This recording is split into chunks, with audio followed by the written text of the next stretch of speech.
There were giants in the earth in those days, and when the sons of God came in unto the daughters of men, and they bare children, the same became mighty men, which were of old men of renown.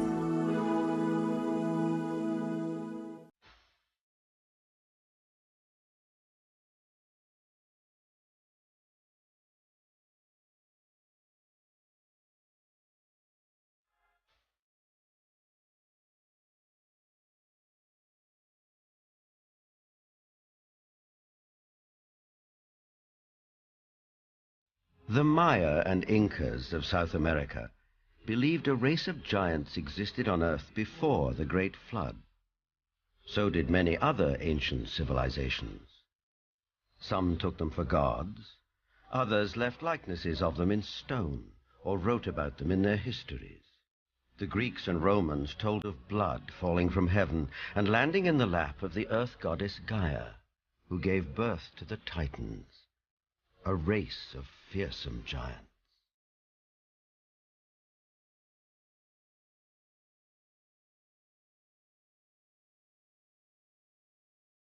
Perhaps the most famous of all was Goliath, the Philistine, one of 5 giant brothers.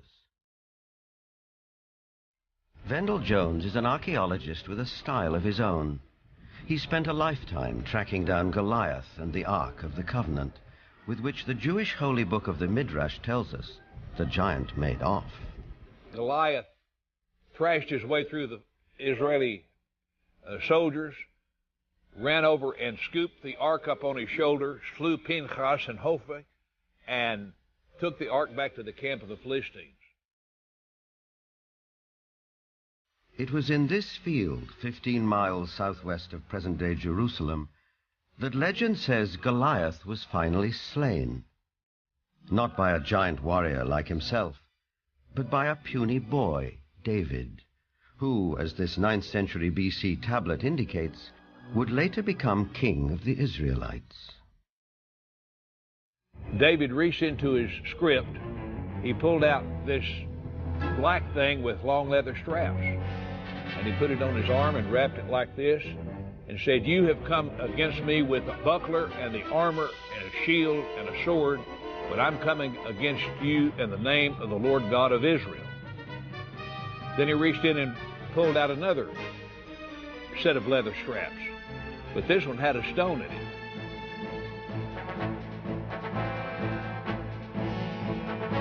And like this, the shepherd boy cracked Goliath, stunned him. He didn't kill him.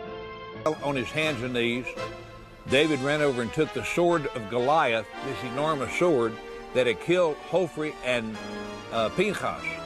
And with Goliath's sword, he decapitated him. Just 2 miles from where the famous fight took place stands an 80-foot overgrown mound. This is believed to be Goliath's final resting place, though no one knows for sure because it's never been excavated.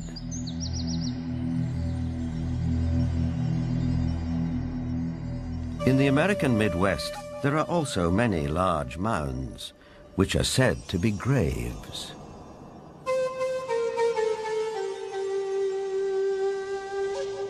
An author who has sold over 15 million books and written extensively on giants is Brad Steiger.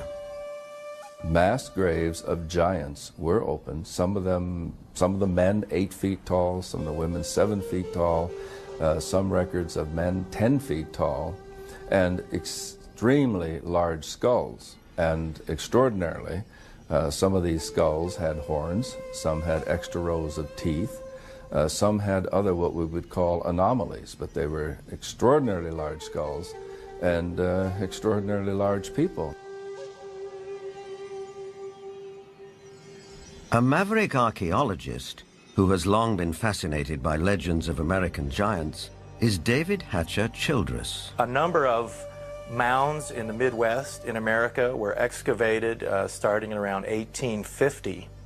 And in many cases, they would find skeletons of people who were in excess of 7 feet tall. And in many cases, they had double rows of teeth as well as, in some cases, 6 fingers on each hand and 6 toes on each foot. The one that was found in Bridal Veil Falls, California by a group of miners, first they found this wall with very intricate hieroglyphics. They assumed that they were finding gold behind the wall. They broke it down and they found this woman holding a child covered with fur and a strange kind of dust. The same tall female mummified remains have been found in Texas. They have been found in Death Valley. They have been found in other parts of California.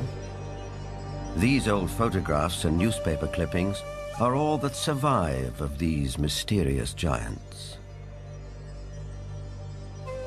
Winner of the Newsmaker of the Year award, journalist Jim Mars has a special interest in speculative science. Archaeology at that time was in a heyday. There was everybody that had a shovel was out trying to find something. But what's interesting is that the finding of these giant mummified bodies and giant fossils and bones, really you can't pin to any particular location. They were finding them in Greece, they were finding them in Italy, they were finding them in the Middle East, they were finding them in America. And even if you write off a few of those as perhaps a hoax or a misinterpretation of something else, you're still left with a tremendous amount of evidence to show that there were these giant beings at some point walking the earth.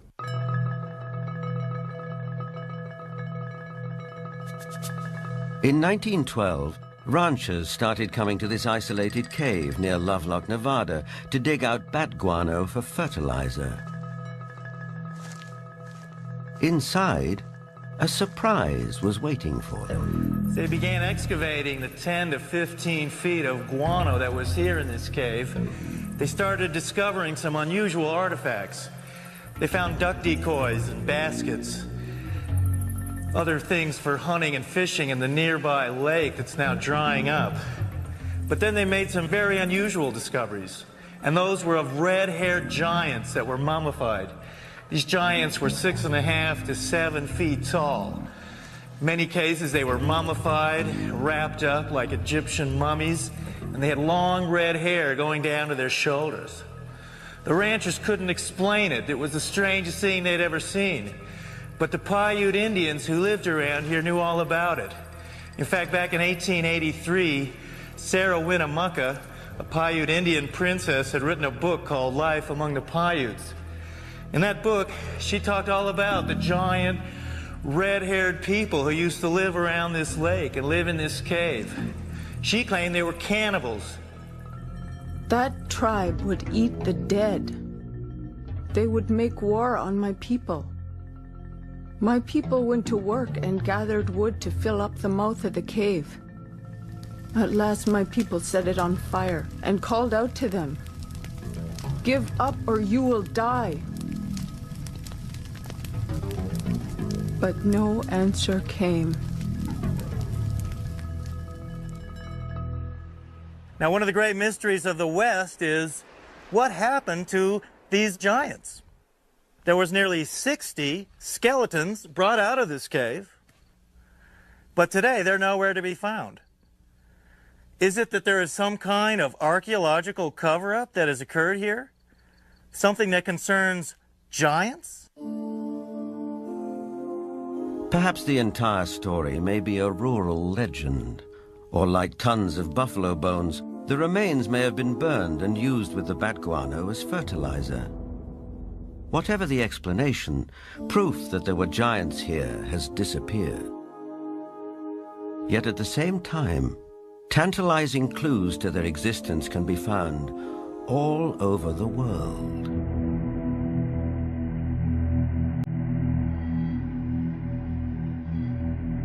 In South America, there are giant figures carved into rock so huge that at ground level it's hard to tell what they depict. Though from the sky, that becomes dramatically clear.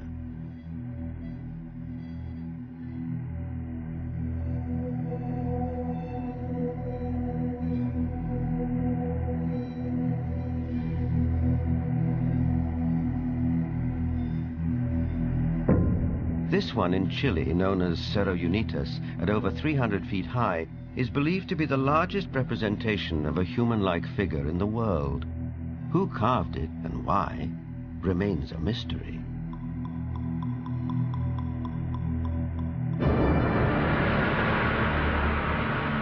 Half a world away in the United Kingdom, other giant figures stare up into the sky. This one is known as Cerne Abbas near Shaftesbury. Cut into the chalky hillside, no one knows how long ago, it may represent the mythical hero Hercules. 160 miles away, the Long Man of Wilmington, 280 feet from head to toe. It emerges from the English hillside like a giant god from another era. Britain is crowded with such sites associated with giants. An authority on English folklore and the giants of Britain is Jennifer Westwood. In the beginning, in Britain, it was inhabited only by giants. And in those days, it was called Albion. And after the fall of Troy, a hero called Brutus came here with all his men and decided to conquer Albion. And so they battled for a bit with all these very savage giants. And they slew most of them. But there was one called Gog-Magog that they kept alive, 12 foot high. And he had a wrestling match with the Duke of Cornwall called Coroneus. And first one got the upper hand, and then the other got the upper hand. And then Gog-Magog broke some of Coroneus's ribs. And he got so enraged that he just picked up this 12-foot giant. And he ran to the coast, and he threw him over the cliff. And the giant was smashed on the stones below, and his blood stained the rocks red.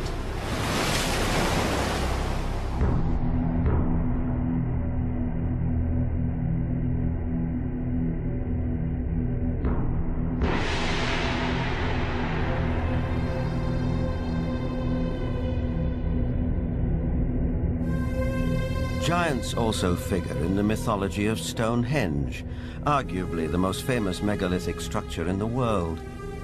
These massive standing stones, the largest 30 feet tall and weighing 50 tons, were erected here thousands of years ago.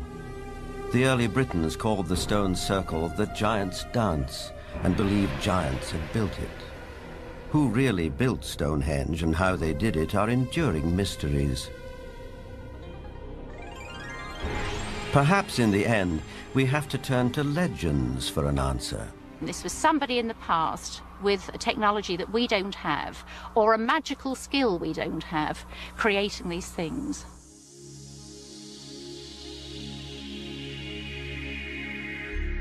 The spiral-shaped Gilgal Rephaim is situated in the Golan Heights, 50 miles from Damascus.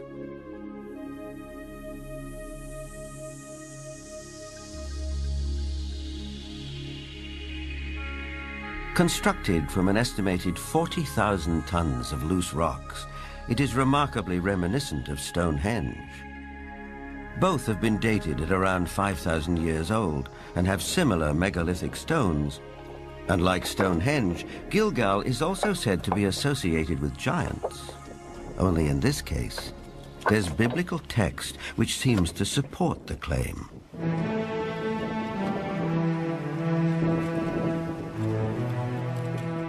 Israeli archaeologist Daniel Herman is investigating the newly opened grave.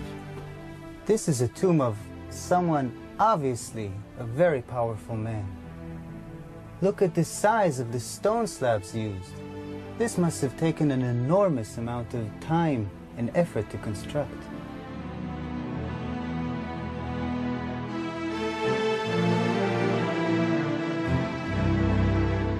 When the Israelites came here and wrote their Bible, it was already here. They saw it. So they have documented the identification of the site by saying that this region was ruled by Og, king of the Bashan. Og is described in the book of Deuteronomy as, and I quote,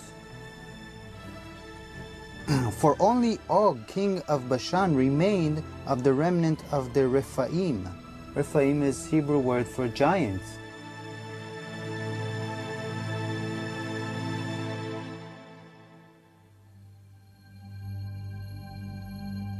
The surface of our planet is strewn with gigantic constructions dating back thousands of years.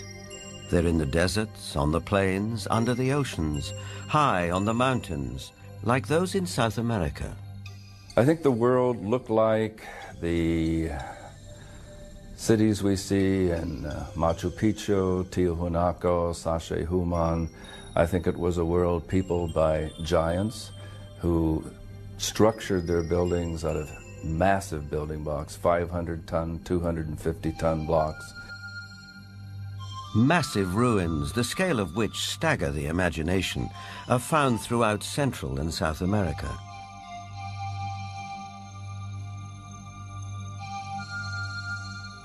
Even a skeptic might be tempted to ask, who could have built these architectural wonders, if not a race of giants?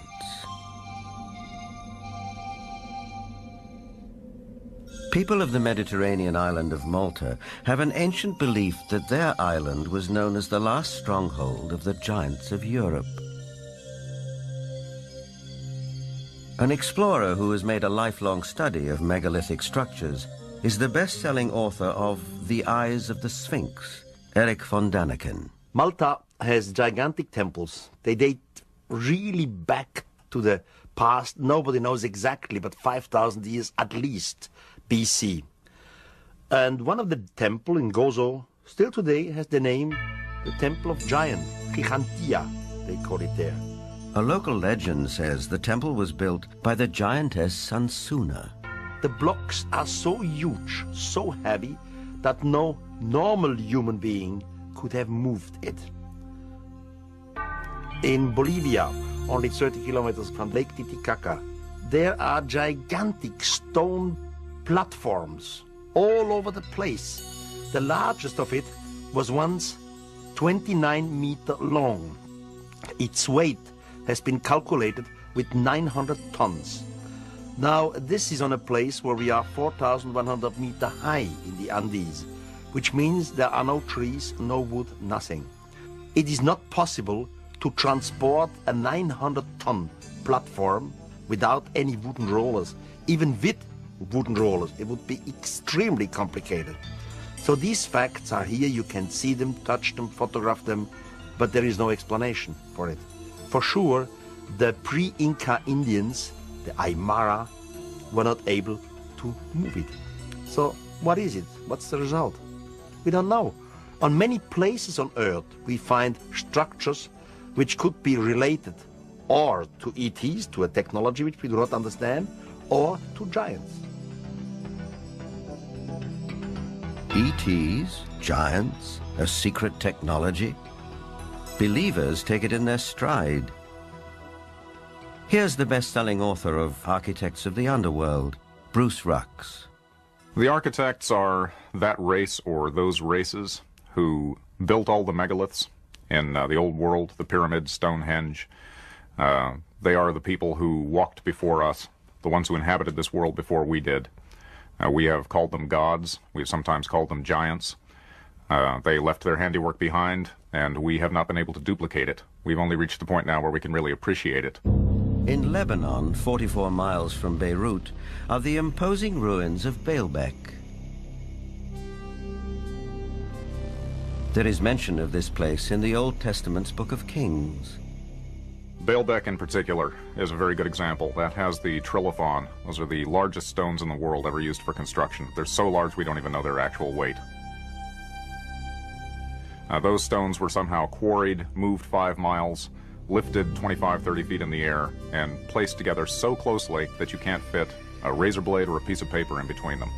We have no idea how they did it. We don't have a crane in the world that can lift weights anywhere near what those things are.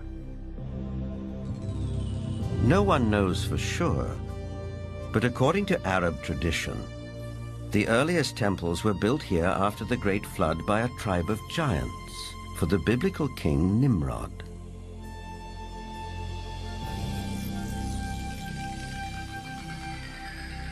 But what exactly do we mean by the word giant?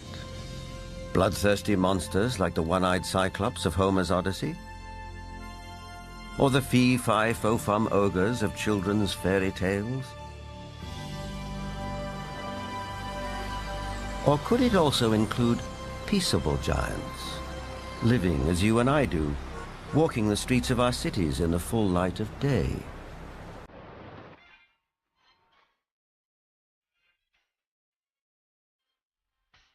There are really two kinds of people who could be considered giants. There are giants who are genetically programmed to be tall, people who are normal, but their genes mean that their genes lead them to be very, very tall. And then there are people who suffer from some kind of a disorder, the most common of which, or at least the most well-known of which, is acromegaly, which is a disease in which there is too much growth hormone produced.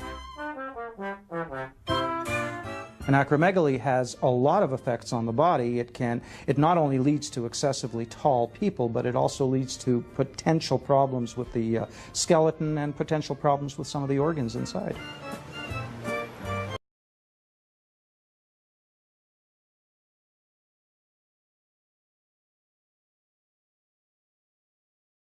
Lion is a healthy, well-proportioned, 7-foot-tall, normal young man. I just wish I were as tall as he was. But what makes a person unusually tall? Is it a family trait, nutrition, or something else? Are tall people just ordinary people of exceptional height? Certainly some tall people are giants in their profession, and if that happens to be basketball, they may be millionaires too. Genuine giants didn't always do so well. Here's Jack the Giant Killer presenting his latest capture to the king. Towards the end of the 19th century, this 9-footer was given to the Russian Tsar as a gift. For some of the vertically unchallenged, it was possible to make a modest living by displaying themselves in public. From there, it wasn't very far to the Carnival Freak Show, which wasn't complete without one or more giants. Even after death, they could still draw a crowd. Anna Swan and her husband Martin, both 7.5 feet tall, went on tour as the world's tallest married couple. It probably took 2 storks to deliver their 24-pound newborn. Which brings us back to the question, where do they come from? Is it possible that in the dim and distant past they can trace their ancestry to a race of giants? The Weizmann Institute's award-winning scientist, Dr. Marvin Antelman, believes he has the answer. If we all have genetic material from the first man, then it is not surprising to find here and there that you would have a giant existing among us today, because there would be a recessive gene that would produce such a person. The Watusi tribe, for instance, are very large. The median height for most of their males is close to about 7 feet. They're extremely tall. There are biblical references to even taller people who lived in ancient times. Rabbi Itzhak Marmostin of the Center of Jewish Studies in Vancouver, Canada. It seems quite clear because of the references in Genesis and later on the book of Numbers and also in Deuteronomy, which are all fairly consistent with each other, that there were gigantic beings that seem to stem from pre-flood era.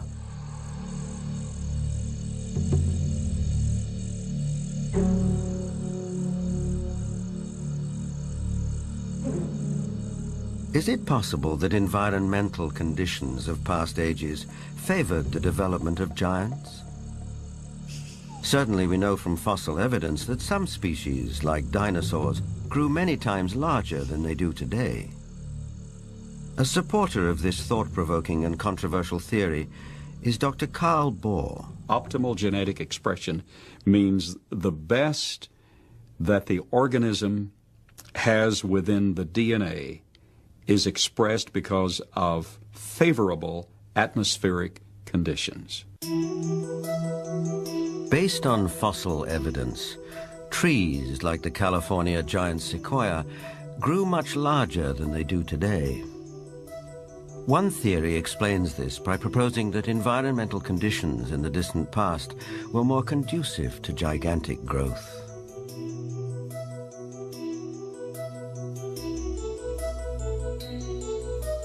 Under these described conditions, plants and animals would live longer, be much larger, and that's precisely what we find in the geologic column in the fossil record. Plants were much larger. All living systems were larger. We have animals that today have an 8 or 9 foot stature with a 16 to 20 foot stature. We have insects.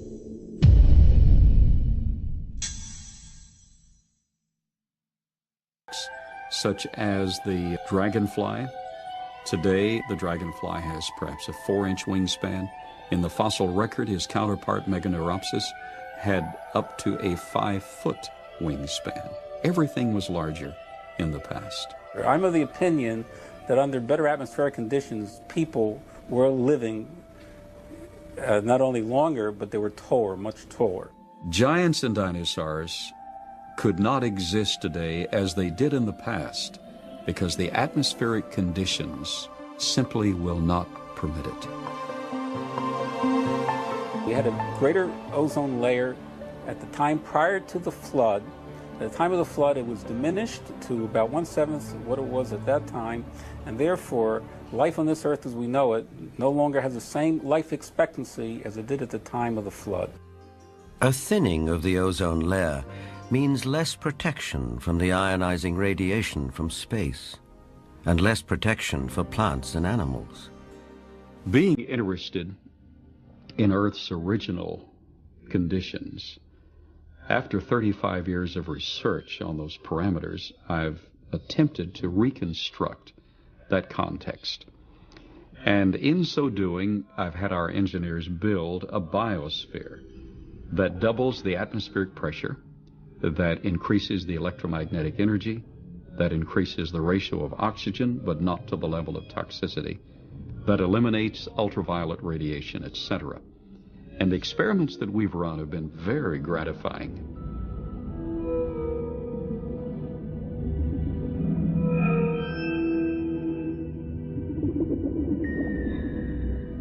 In our controlled scientific experiment, we have measured the effects of a pulsed electromagnetic field on biological systems.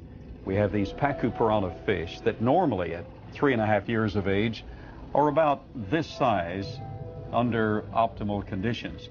Yet we have them now in excess of 20 inches, weighing just under 5 pounds each. Under these controlled conditions, we have succeeded in producing giantism at an accelerated rate. Taken at face value, the research looks persuasive, though it has not yet been replicated by other scientists. The conclusion in the tradition seems to be fairly clear that gigantic beings were existing at one time, and that as human history developed, or physiological, emotional, spiritual changes took place, those beings who survived seemed to be of a smaller gene pool. But the possibility that there were other strands of humanity, as it were, seems to be almost explicitly stated in the Bible itself. In the book of Numbers, we are told that after wandering in the desert with his people, Moses sent out scouts to find a place where they could settle. The scouts went north to Hebron.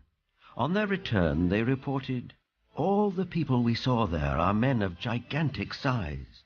We felt no bigger than grasshoppers, and that is how we looked to them."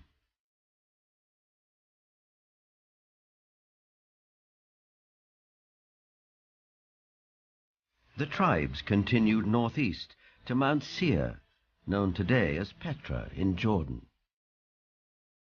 But that too, as mentioned in the Bible, had been settled by giants. Wherever they looked, it seemed they found the remnants of giants.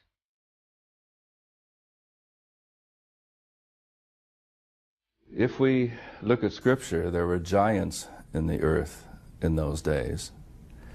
And if we take that literally rather than symbolically, that there were simply men of great powers and extraordinary abilities, then we could say that the first men, the first humans, were giants, or we could theorize that these giants came from somewhere else and used Earth as a colony. In itself, this notion is a startling idea. But a people more ancient than the Israelites believed the very same thing. They wrote that the giants were celestial beings who came not from Earth, but from another planet.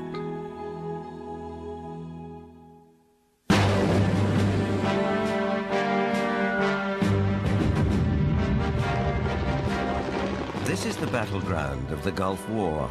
We know it as Iraq. In the distant past, several great civilizations sprang up here. One of them, Babylon, was legendary for its wealth and splendor.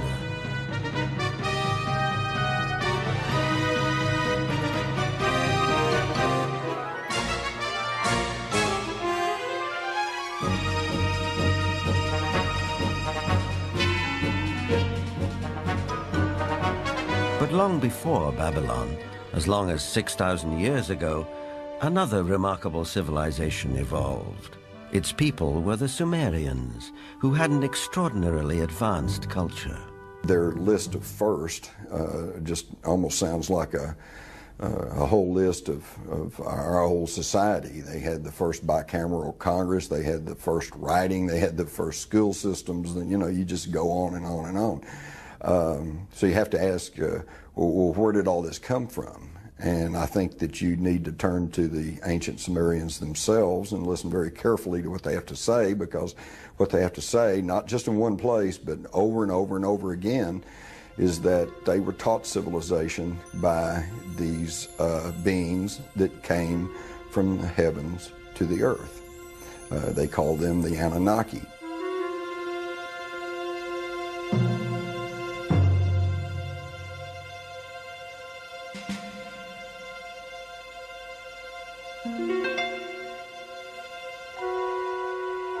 The Sumerians wrote down their history on clay tablets like these, which lay ignored in a Berlin museum for half a century. Few people have been able to decipher this ancient language, but one of them is Zechariah Sitchin.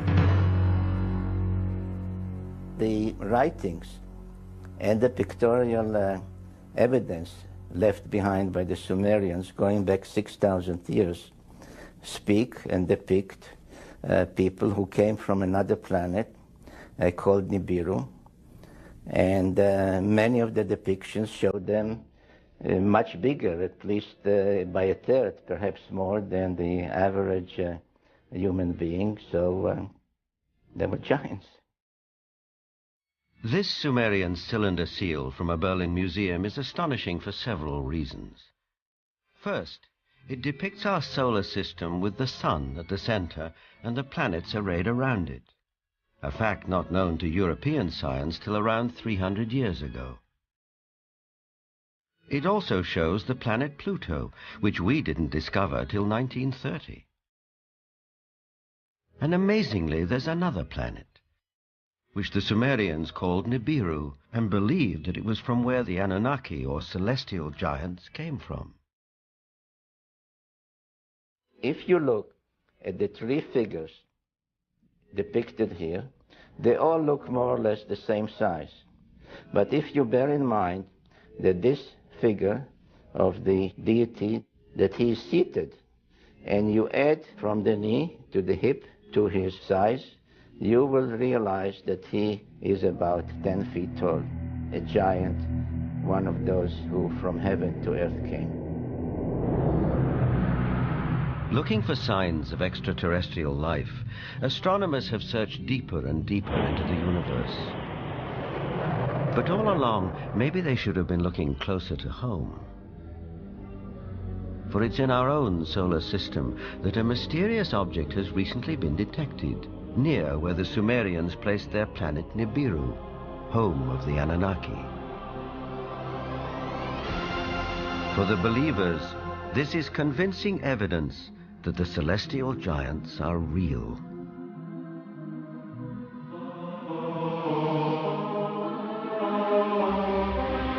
The ancient Sumerian text, just in a very broad overview, basically tell us that more than 400,000 years ago, that these Anunnaki came from space and landed on the earth in the Tigris-Euphrates Valley.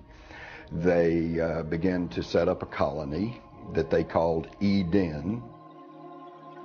According to Genesis, Eden, or Eden, is where Adam was created from dust and Eve from one of his ribs. Others, however, have a more high-tech version of how human life began. In time, needing manpower, needing workers, jumped the gun on evolution using genetic engineering. They took the sperm of one of the Anunnaki, mixed that with the ovum of a primitive humanoid, probably one of these primitives that we are now finding archaeological remains of in Africa, the famous Lucy. And they produced a hybrid which eventually became Cro-Magnon or modern man. Legend has it that when the Anunnaki came back after several thousand years to see how their genetic handiwork had turned out, they found the Earth females irresistibly attractive. It starts in the Bible. There you can read, in the beginning at Moses, when the sons of the gods saw that the daughter of men were beauty, they took them to wife. Later, out of the body's womb, giants came. So destructive were these titans that the Anunnaki who fathered them decided to destroy them. The apocryphal book of Baruch even tells us how many giants were wiped out. The book of Baruch says, "Then the Lord created the great flood, destroyed all life, which then was on earth, including the 490,000 giants."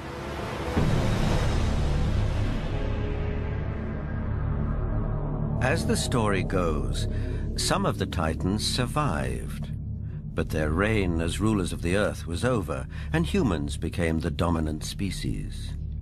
Still, the giants live on in memory, like something deep-rooted that comes from the beginnings of our existence. For some, this is far more than a simple memory. Perhaps they are the ones who report more and more encounters with giants emerging from UFOs. These believers will assure you that the Anunnaki or celestial giants are coming back.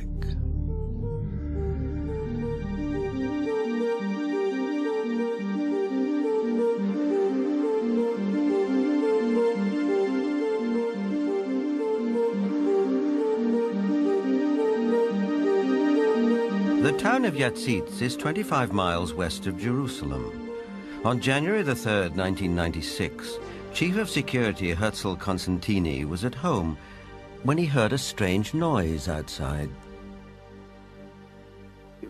When I opened the door, I was paralyzed with fear. I saw a gigantic being around 5 feet wide and 11 feet high. I estimate its weight at about 2 tons. I called the police, and 2 officers came over to the house. They laughed at us and accused me of drinking. But when the trackers came and saw the prints, they stopped laughing.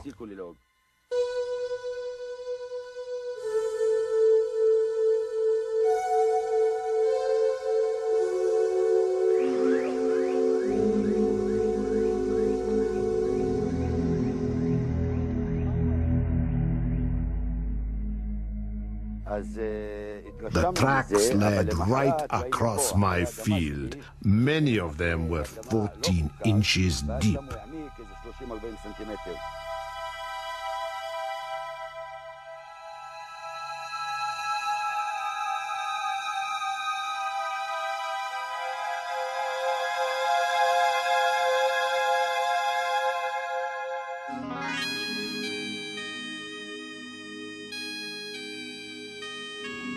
Over the past 10 years, reported sightings of UFOs with giant occupants have been on the increase. Former director of the British UFO Research Association, Jenny Randles, is familiar with these statistics. From an analysis of 15,000 encounters with beings, giant encounters have increased every single year since the 1965 period onwards, and we are therefore getting far more reports of giants being seen today than we did 30 or 40 years ago. The apocryphal books of Enoch are believed by many to be over 5,000 years old. In them, Enoch writes about how he was taken up to the heavens by two men of great height. In this celestial journey, he also talks of meeting those who from heaven to earth came. Two huge men appeared to me, the like of which I had never seen on earth. Their faces were shining like the sun. Their eyes, too, were like a burning light. And they took me up and carried me to the first heaven. And they fly with their wings and do the rounds of all the planets. They led before my face the elders, the rulers of the stellar orders. These groups carry out and carefully study the movements of the stars. Enoch is taken up to the sky at least 3 times. In our today's view, we would say he was taken up to a mother spaceship. There he has a discussion with what is called the highest, whatever the highest is. We would say maybe the commander of the spaceship. In other words, Enoch is what we would call a victim of alien abduction. This might seem like a far-fetched interpretation of a text written a very long time ago. On the other hand, present-day accounts by people who claim to be abductees are not so very different. The elders were 6 to 9 feet tall. They had white hair, pale skin, almost albino, light blue eyes, wore white robes, and had no shoes on at all. And they could speak audibly, and they could also speak through mental telepathy. I've checked the owner's manual that came with my brain, and nowhere, even in the small print, does it say that all dreaming will be between the hours of 11 p.m. and 8 a.m. That, generally speaking, it is. But what we know is the brain can generate extremely vivid images, extremely real and lifelike things that are hallucinations. But events in the Russian city of Voronezh can't be so easily explained. In this instance, there were at least 20 witnesses. Could they all have been dreaming the same dream in broad daylight?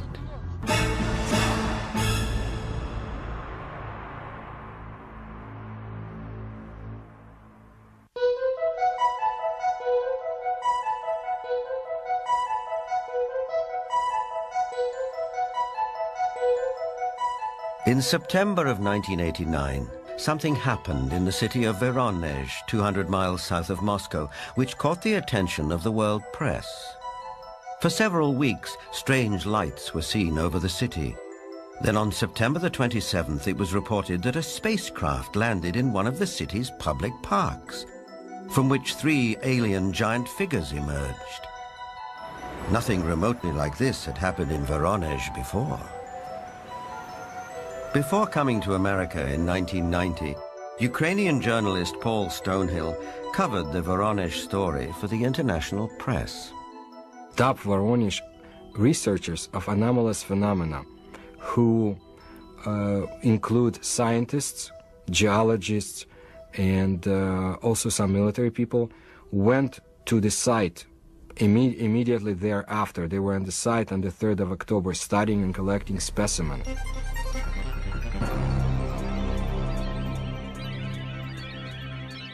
The encounter became a media sensation on national television and in the international press.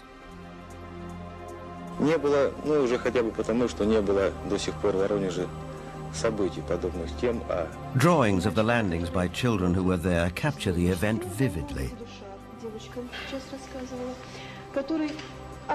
It attracted the attention of the media around the world because it was effectively endorsed by TASS, the Soviet news agency, who up until that time had certainly not given any credence at all to this kind of story.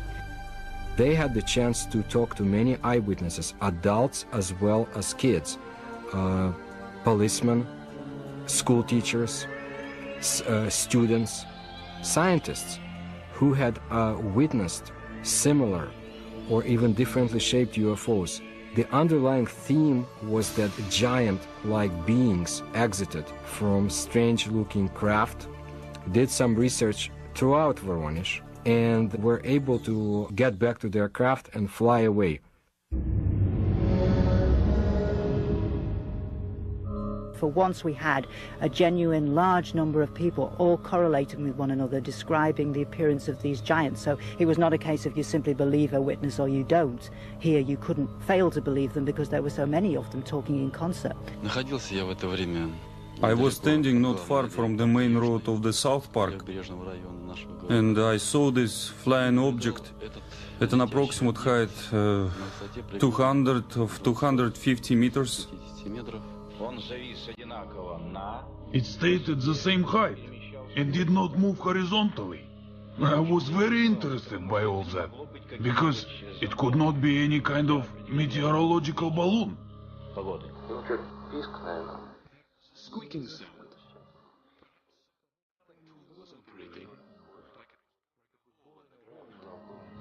The creatures started coming out. They did not look too much like humans. They were much taller than humans. They did have shoulders, but I didn't see the head. He was huge, really huge, bigger than we are. He was a mighty figure. In 1989, Sergei Makarov was one of the school children who was in the Voronezh Park. I remember a crowd that gathered around the place. Everybody was scared. Everybody turned pale. I was absolutely flabbergasted. Denis Bozhenko was also one of the boys in the park on that day in September 1989. I saw some traces there, and also a strange man. Outwardly, he looked like any other man, only he was huge. A moment later, he suddenly disappeared. I had no doubt that the UFO and the giants existed, because I saw them. But sometimes when I look back, it seems sort of like a fairy tale.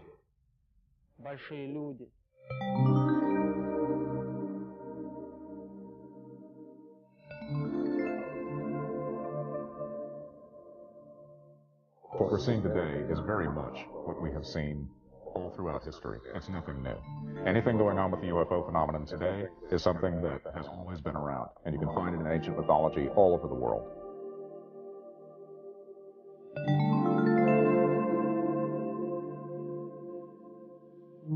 We have the legends, and of course, in some cases, we have cave paintings of giant-looking beings and even footsteps. I would think something was in the past, and this something was much bigger than our normal earthlings. Were they indeed our fathers? They were the patriarchs who came before us, that all the legends refer to, the giants, the Olympians who lived before us.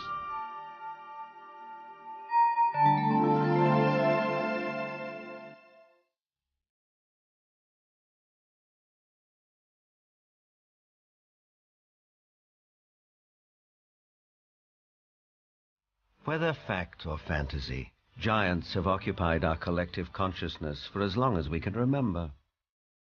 But did a race of giants ever truly walk the earth? The ancient texts, as well as some of the evidence, suggest they did. And is it possible that recessive genes in the 7- and 8-footers that walk amongst us today could be connected to a former race of giants? Now, with reports like the giants of Voronezh, one wonders if perhaps the godlike giants of the Sumerians are coming back. But whether they are real, imagined, or allegorical, one thing is for sure. The mystery and the myth of giants will be with us for a long time to come.